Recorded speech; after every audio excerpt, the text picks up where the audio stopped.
Hi hello. അപ്പോൾ ഇന്ന് രാവിലെ നമ്മൾ നടക്കാൻ വേണ്ടി പോയായിരുന്നു. അപ്പോൾ ജോലി വരുന്നുണ്ടെന്ന് പറഞ്ഞു വാങ്ങിനെ കുറയായിരുന്നു. അപ്പോൾ ഞാനും ജോലിയും കൂടി ജസ്റ്റ് നടക്കാൻ വേണ്ടി പോയി. അപ്പോൾ ഞങ്ങളുടെ വീടിൻ്റെ അടുത്തുള്ള സ്ഥലമാണ് കേട്ടോ.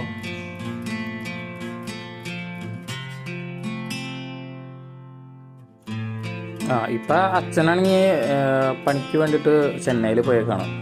അപ്പോൾ അത് കാരണം ജോലിനെ കൊണ്ടുപോകാനായിട്ട് ആരും ഉണ്ടായില്ല. അപ്പോൾ കുറച്ച് നാളായിട്ട് ജോലിനെ പുറത്തേക്കൊന്നും അങ്ങനെ വിടാറില്ല. ജസ്റ്റ് അയച്ചു വിടുക മാത്രമേ ചെയ്യുള്ളൂ. അത് തന്നെ പിന്നെ ഞാനും ജോലിയും കൂടി പോയി.